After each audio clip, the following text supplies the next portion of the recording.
Ciao Daniele De Michele, in arte Don Pasta, economista e artista poliedrico dal forte legame con la terra, definito dal New York Times come uno dei più inventivi attivisti del cibo. Grazie innanzitutto per averci concesso la tua preziosa intervista e testimonianza sulla dieta mediterranea e comincerei subito con la prima domanda. Daniele, qual è il tuo piatto della memoria che ti riporta all'infanzia? Allora, in questo momento mi ritrovo in Salento, dove sono cresciuto fino a 18 anni. È una risposta difficile, però quasi sicuramente eh, è come chiedere il disco più bello per un DJ, praticamente, il piatto che mi riporta all'infanzia. Sicuramente diciamo che anche la zuppa di pesce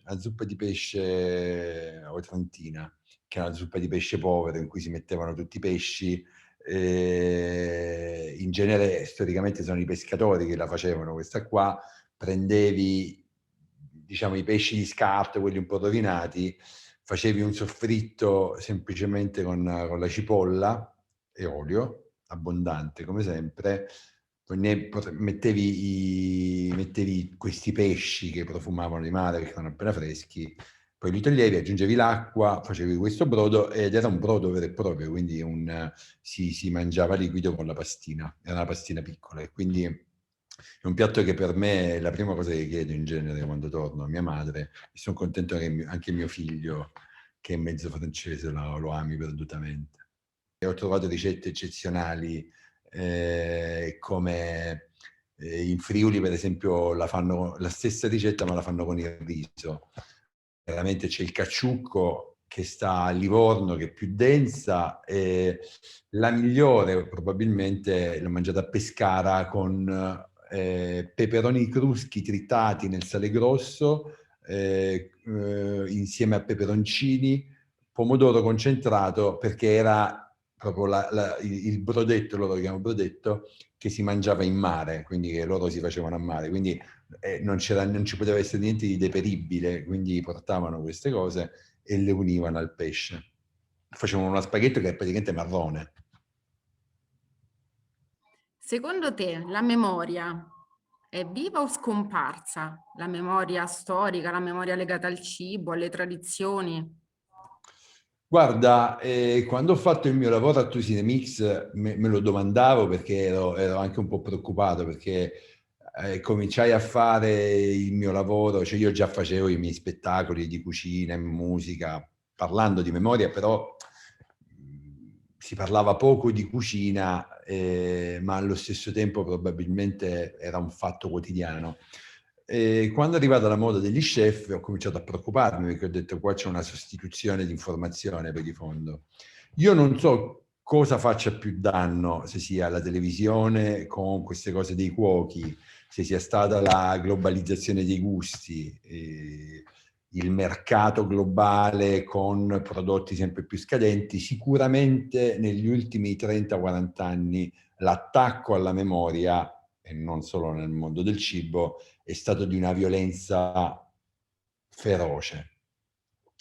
La fortuna è che in Italia soprattutto, diciamo, la cucina fino al dopoguerra si era conservata praticamente intatta per millenni, esattamente con i suoi processi di costruzione si era conservata uguale, quindi il bagaglio era talmente gigante che, benché in alcune zone più di altre, che sono le zone dove la modernità è arrivata di più, l'invasione, diciamo, dell'idea globale di cibo è arrivata e ha tolto la memoria, esistono in gran parte dei luoghi rurali forme di resistenza naturali, nel senso, soprattutto sono le nonnine con l'orto, la petta che ti vende la verdura raccolta nei campi selvatici, le nonnine e i nipoti che acquisiscono quell'amore perdutamente come dire, sanguigno verso qualcosa che a partire dal cibo traspira poi identità, trasmissione, bellezza. gusto. Quindi quello che posso dirvi è che io, girando tanto, posso dire che anche nei luoghi, per esempio, più diciamo, la globalizzazione dei gusti è arrivata imperante, come in Lombardia, la fusion, la grande cucina e tutto quanto, esistono centinaia e centinaia di situazioni dove per scelte politiche o di resistenza o semplicemente per pura memoria queste cose si salvano in modo quasi integrale. Ci sono zone come la Campania dove, o comunque effettivamente spesso nelle zone più remote, dove le resistenze sono gigantesche e quindi se vai a Napoli e chiedi come si fa una genovese, l'80% delle persone ti attaccano un pippone di 12 ore per dirti la propria ricetta come la migliore. Questo, diciamo, poi il segnale è verificare come le persone parlano di un piatto. Se tante persone hanno interiorizzato quel piatto, te lo spiegano a prescindere da qualsiasi cosa, loro sono capaci di dimostrare nei fatti che parliamo di una cucina quotidiana familiare, quindi che esiste ancora. Per fortuna mangiamo 3 volte al giorno e poi si può dire tutto, però poi, essendo tutti stati abituati almeno una volta, almeno da piccoli, a dei gusti che sono dei gusti perfetti da ogni punto di vista e soprattutto dei gusti pieni di amore in un certo senso e di varietà, quelli rimangono e quindi tu puoi cercare di cancellare, come i traumi nelle cose brutte, come l'amore per le cose belle, non dimenticherai mai quella cosa, quindi quando riappare resta nei tuoi geni e c'è sempre un momento in cui può riapparire. E viaggiando molto mi è successo molto di trovare degli italiani di prima, seconda, terza generazione e stavo in Francia dove i Villani è stato accolto meglio che in Italia, ahimè, e a un certo punto venne piangendo una persona di una cinquantina d'anni, 55 anni, ma piangendo. E la cosa bella poi peraltro quando si ha a che fare con gli italiani cresciuti all'estero è che hanno questo italiano un po' incerto, no? E lui mi dice, io lavoro in banca, i miei genitori hanno fatto di tutto per farmi dimenticare le loro sofferenze e io pensavo di averle dimenticate. Avevo fatto una meravigliosa opera di rimozione. E tu mi hai fatto riuscire tutto fuori, diciamo, no? Ed era forte perché praticamente lui veramente aveva fatto un'opera di rimozione. Cioè era un professionista affermato e vedevi, era completamente sguarnito di difesa. A quel punto era quasi a disagio perché era completamente in lacrime perché deve avergli toccato qualcosa di... Ma che peraltro, se tu vai a vedere i primi film di Scorsese c'era sempre la mamma che faceva le colpette. Secondo te, in che maniera si può contribuire a conservare questa memoria? Si rientra in varie sfere. Allora, per esempio, allora, sicuramente ci sono centinaia e centinaia, sicuramente cercando di educare al meglio i propri figli, cioè i figli che devono mangiare bene è una delle prime regole. Eh, Poi, per chi come me lo fa, cercare il più possibile di essere dei divulgatori forsennati di questa cosa e non cedere alle tentazioni e continuare a perpetuare questo amore verso queste cose. E da un punto di vista politico, probabilmente bisognerebbe essere capaci di imporre loro che, ad esempio, questo discorso adesso della New Green Deal, ecologie, sostenibilità, non hanno senso se non vengono accoppiate con una vera riflessione sul patrimonio gastronomico, che è un patrimonio rurale, un patrimonio culturale.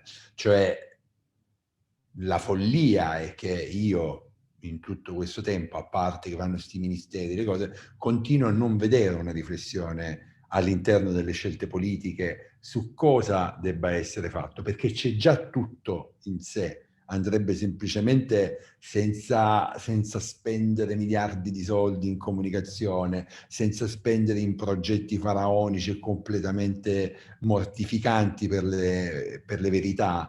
Andrebbe semplicemente rimesso all'ordine del giorno il fatto che per salvare tutta questa serie di saperi, che poi spesso sono prodotti, sono atti tradizionali di produzione, dovrebbero essere militarmente protetti, dall'olio al parmigiano alle piccole produzioni. Da questo punto di vista Slow Food l'ha fatto in piccolo, però andrebbe fatto in modo politico. E poi come consumatori bisogna imporre, aiutare tutte le forme di pura resistenza nell'organizzazione della distribuzione del commercio, cercando di aiutare il più possibile i contadini, e ce ne sono sempre di più di giovani contadini che provano a farlo come è giusto che sia fatto, o anche i vecchietti che stanno con le apette, cioè rifiutare completamente e partecipare alle organizzazioni e alle distribuzioni alternative.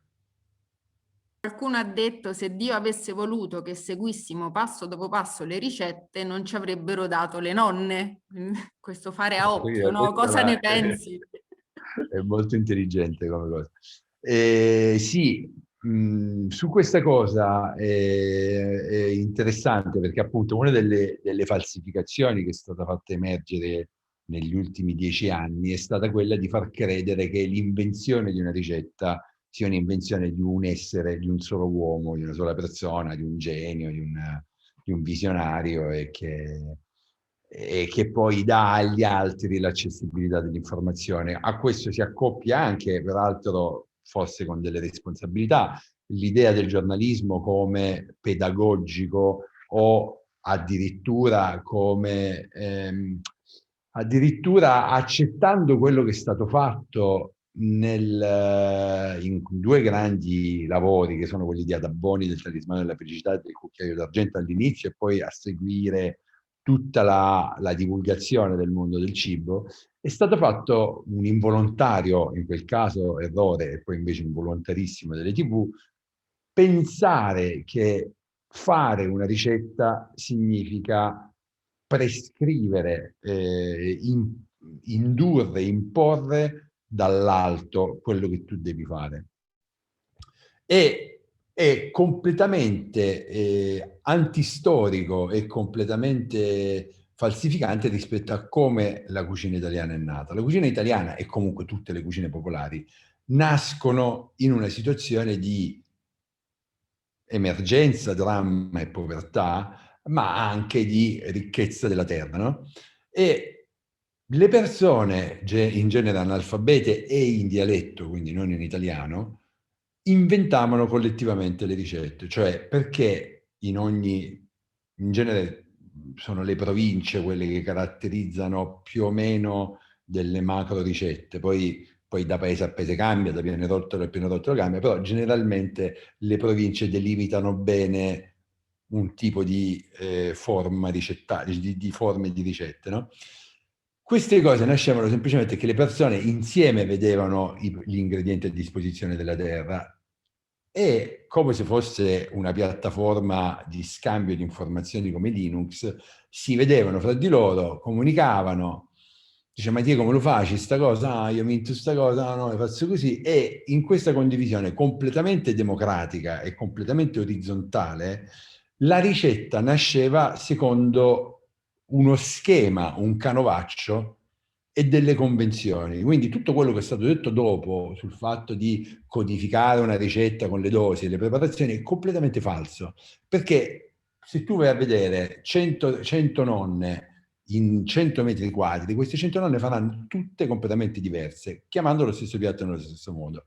Allora, che significa? Che praticamente loro che cosa hanno fatto nel tempo, nei secoli probabilmente, hanno perfezionato o variato leggermente le ricette, che ne so, tuo figlio è vegetariano, a quel punto togli una cosa, oppure il marito di tua figlia è musulmano, allora togli il vino.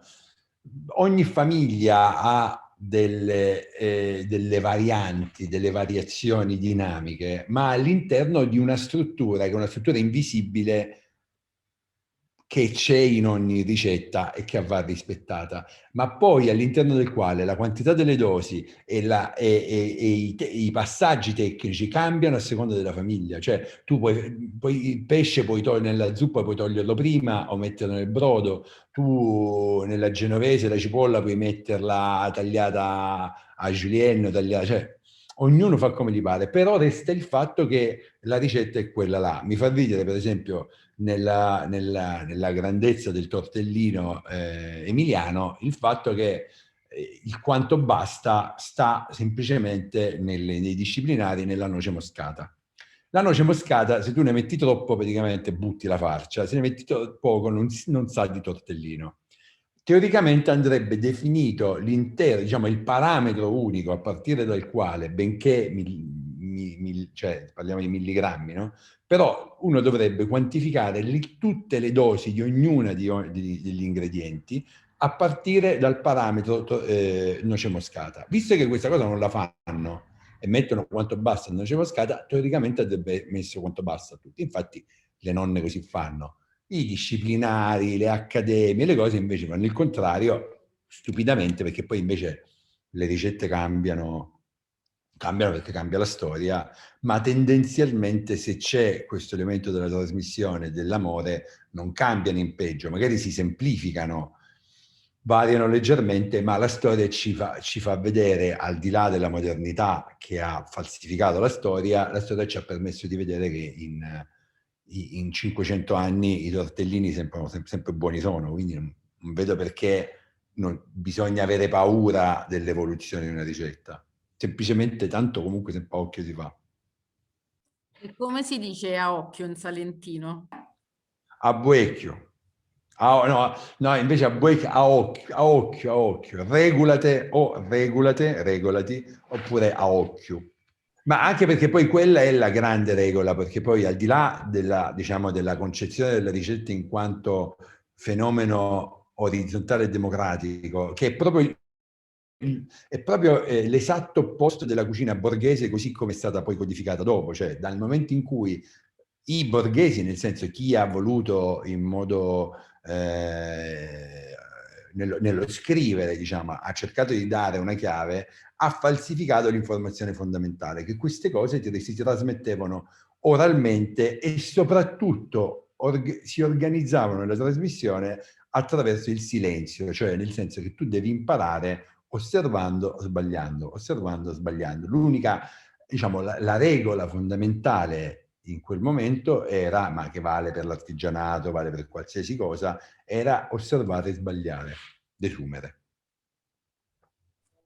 Tra le tue iniziative abbiamo i racconti sulle nonne d'Italia, con i loro piatti forti, dove emergono la socialità e la ritualità legati alla preparazione del cibo, quindi non solo mangiare insieme, ma anche preparare, appunto, come tu hai detto prima. Ci puoi raccontare in poche parole uno degli incontri memorabili con una nonnina, uno dei più memorabili?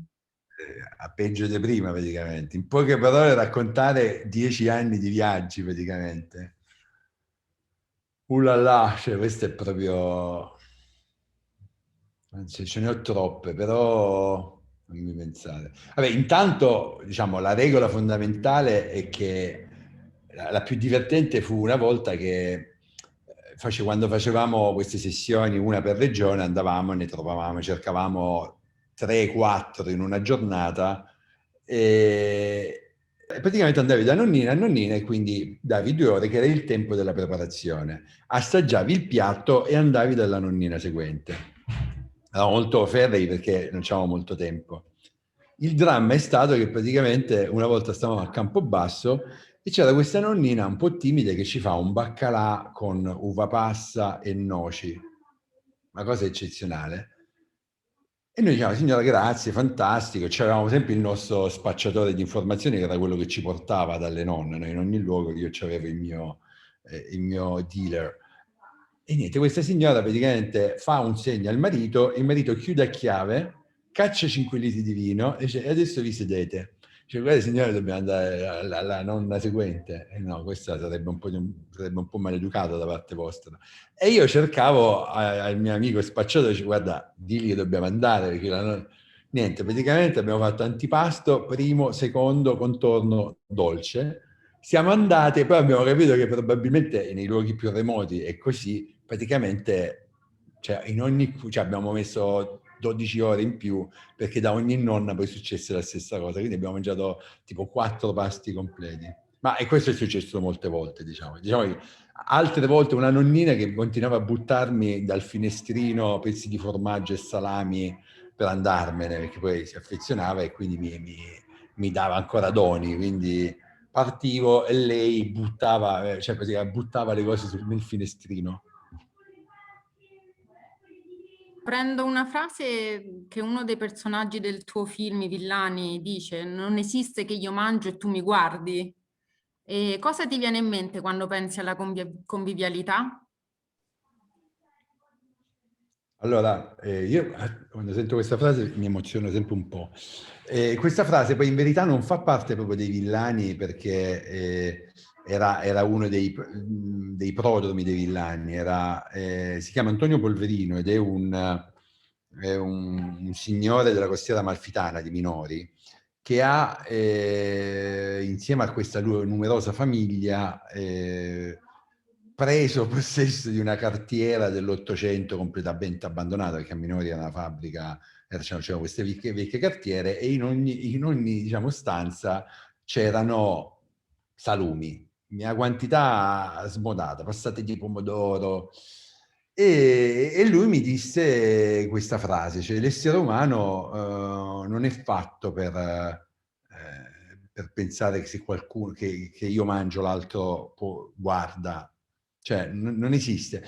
La cosa che mi colpì, al di là del fatto che anche lì fui otturato letteralmente di cibo, era che era impossibile per lui spiegarlo in altro modo, benché l'abbia spiegato perfettamente cosa significa veramente per lui la cucina. Per lui diceva, inciampava sulla frase, diceva non è proprio normale, non riusciva a capire come l'essere umano avesse potuto andare contro la naturalità dell'essere umano stesso, cioè come l'essere umano che è fatto per essere un essere sociale, come può eh, tralasciare gli elementi più interni, intimi della propria strutturazione sociale. Questa cosa lui la diceva molto semplicemente, non è stato lui che me l'ha detto, però diciamo lui me l'ha detto e peraltro fu l'inizio dei miei viaggi. Io andai in Costiera Amalfitana nel 2014 perché dovevo cominciare a Artusi Mix e questi miei due cari amici che si chiamano Gianpietro e Senem che stavano lì mi hanno detto vieni qui perché qua è pieno di persone veramente veraci, diciamo così.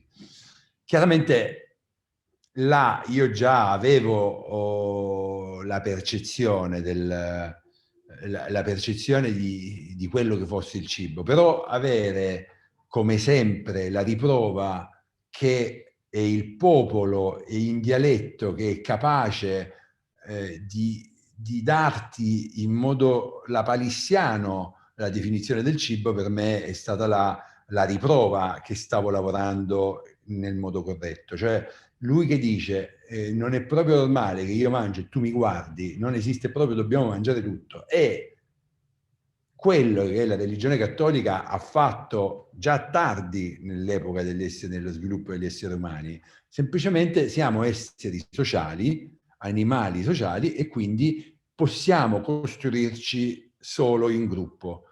Dunque il cibo non è definibile se non come dono, cioè l'unica definizione che chiaramente di cui nessuno parla e che la religione cattolica ha utilizzato attraverso la metafora dell'ostia è che ognuno dà una parte di se stesso agli altri per costruirsi come comunità. Che poi faceva scopa con un'altra frase di un vecchietto che mi diceva, ce ne sono due grandiose, una, com'era? No, vabbè, è una soprattutto di un pastore novantenne di Carpineto Romano mi dice di tutto quello che abbiamo non ci manca niente. Così proprio. Cioè io vivevo in mezzo a delle persone di una saggezza sconcertante, quindi sono riuscito a carpire un patrimonio che mi emoziona un po'. Allora, come definiresti la dieta mediterranea? Allora, io che chiaramente cioè, quando sono andato in giro non è che badassi proprio veramente al concetto di dieta, nel senso che a parte tutti gli incontri delle nonnine, però, e questo lo posso dire da salentino, mi faceva ridere a un certo punto quando c'è stata la moda del veganesimo, dei vegani, dei vegetariani che dicevano quella cosa. Perché il 90% delle ricette salentine sono vegane da 2000 anni. E io spererei che i vegani imparassero dalle nonnine pugliesi del sud le centinaia, forse migliaia di ricette a base di erbe e legumi. Quindi, che dire, di fondo la dieta mediterranea, ma insomma lo state studiando, non è una dieta in quanto tale, ma un comportamento dell'essere umano rispetto al proprio corpo e rispetto al territorio. Cioè tu intanto fai con quello che hai, appunto, di quello che abbiamo non ci manca niente, cioè come attitudine fai con quello che hai, sei poco, mangi poco e poi attraverso la comunità compensi in alcuni momenti.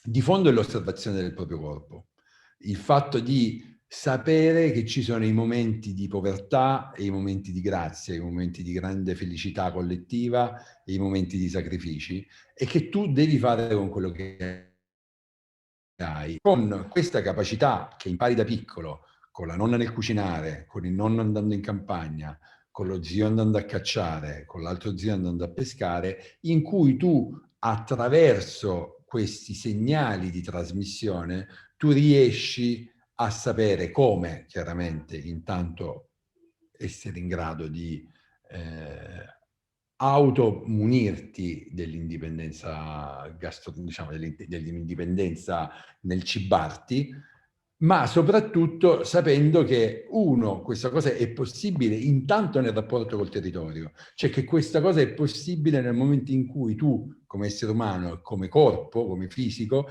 sei in grado di rapportarti alla terra che ti dà da mangiare. Quindi una sanità, che è una sanità non solo interna, ma necessariamente esterna nel momento in cui è la terra che ti dà da mangiare in mare. Quindi c'è già una questione di parsimonia che è legata alla base della dieta mediterranea, che era coercitiva, ma che portava a un'intelligenza nel rapporto con queste cose. E soprattutto, appunto, come dicevo, una sanità del corpo, cioè non è che non puoi mangiare, non puoi sfondarti di fritti e alcol, semplicemente tu sai che qualsiasi cosa deve essere in equilibrio e qui tu non devi mangiare più o meno poco una volta e tanto un'altra volta. Tu nella tua quotidianità sai accorgerti delle cose, il tuo corpo sa reagire perché sa che cosa ti fa bene o ti fa male nelle lunghe durate. Questa è la ragione per cui poi, benché con tutte le ingiustizie sociali, con tutte le povertà e tutto quanto, le persone erano capaci di vivere per 100 anni e più, cosa che si riduce. Paradossalmente adesso la mortalità, l'età media è aumentata grazie alla medicina, grazie al progresso e grazie comunque a un'alimentazione più ricca per molte persone. Ma dall'altro lato sono sfuggiti i meccanismi cognitivi che portavano l'essere umano a essere tutt'uno con se stesso e la natura, con il proprio corpo e la natura. Quindi di fondo quello che si può desumere adesso è provare il più possibile a sapere cosa ti fa bene e cosa ti fa male e ogni giorno essere più in ascolto col proprio corpo come facevano le nonnine, sapendo per esempio i principi attivi delle erbe selvatiche, mangiando soprattutto tante erbe con olio, semplicemente lesse, le fesserie che sembrano ripetute così, le mele, i finocchi, le cicorie, tutta questa serie di cose che sono per noi del sud praticamente amore quotidiano, cioè nel senso io continuo a mangiare così perché ho imparato in questo modo e quindi per mia fortuna, nonostante gli eccessi dei miei giri fra spettacoli e nonnine non sono pochi, però tendenzialmente ho imparato sin da piccolo che ci sono i momenti in cui l'equilibrio del corpo deve essere indispensabile. Ci puoi portare un esempio di legame tra cibo e il suo territorio? Se vuoi al Salento, visto che ti trovi in Salento adesso. Però anche qui gli esempi sono tanti, cioè di fondo ogni cibo è territorio, però mi diverte fare, per esempio i pampaciuni, che sono i lampagioni, sono le erbe selvatiche che noi amiamo perdutamente.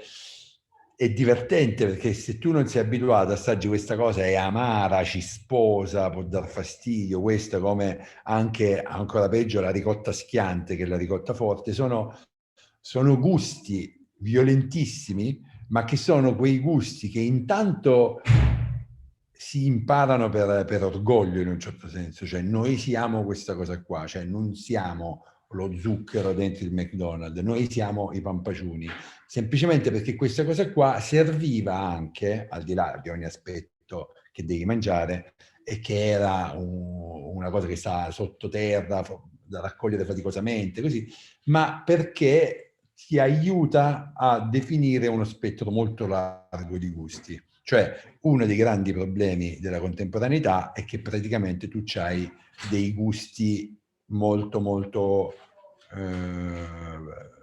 diciamo, medi, tra virgolette, cioè la quantità, la palette delle cose che sono entrate nella nostra bocca è molto, molto limitata rispetto a prima. Il poter dirsi a noi ne piacciono i pampaciuni significa non semplicemente essere o tradizionalisti, ok, ma semplicemente educarsi al fatto che la biodiversità del gusto è quello che caratterizza un territorio. Sono arrivata, penso, all'ultima domanda. Il tuo percorso artistico nasce dal connubio tra ascoltare musica e mangiare e bere. Non possiamo non chiederti cosa mangeresti in questo momento e con quale brano musicale di accompagnamento. Beh sì, questa cosa è nata un po' per gioco. Io nel 2000, io facevo l'economista, diciamo, sono economista di formazione, anche se avevo lavorato proprio già dall'epoca sul rapporto fra sviluppo del territorio e agricoltura.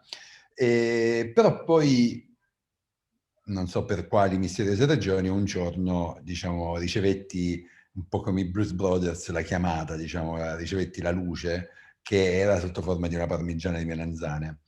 E io mettevo musica in un bar a Roma, e era di martedì sera, mettevo jazz, cose così, e chiaramente dovevo convincere i miei amici a non guardare la Champions League e andare a venire da me a sentire cose pallose davanti a un bancone. E allora mi inventai che avrei cucinato qualcosa per loro, che era completamente falso, perché peraltro. Però per raccontargli questa cosa, per delle sinapsi che mi sfuggono ancora e che probabilmente geneticamente sono legate al fatto che noi salentini siamo fondamentalmente, come dice una mia amica, degli addetti al tempo libero, probabilmente le sinapsi dei due miei grandi amori, che era la musica e la cucina della nonna, si sono unite, e per spiegare le selezioni che avrei fatto e che amavo John Coltrane, dissi che avrei cucinato la parmigiana ascoltando John Coltrane, anche perché noi abbiamo una parmigiana che, proprio a riprova del fatto che la dieta mediterranea è qualcosa di molto più complesso di una dieta, noi appunto sacrifichiamo magari tutto quanto per mangiare bene durante la settimana, fare attenzione, mangiare erbe, però poi la domenica o il 15 agosto mangi questa parmigiana in cui friggi tutto e metti mortadella, uova lesse e polpettine, che i napoletani rabbrividiscono quando sentono questa cosa, si incazzano. E quindi per spiegare questa cosa, diciamo, la stratificazione, la multistrato, io pensavo c'era Elvin Jones, che è il batterista di Coltrane, che sembra che ci siano 7 batteristi praticamente. cercavo di immaginare come definire la percussione, il sax col train, il fatto che praticamente a un certo punto mi sono ricordato che il 15 agosto tu stai in spiaggia a pranzo completamente ubriaco di vino rosato con sta parmigiana che continui a mangiarla senza sosta perché sembra pesante ma poi si mangia da sola praticamente. E mi ricordai questo elemento di psichedelia totale di me e mia nonna così sulla spiaggia e ho pensato a John Coltrane che suonava sotto l'amore della parmigiana, diciamo. Quindi questa è nata così, ha preso poi una deriva completamente psichedelica perché mi è sfuggita completamente di mano.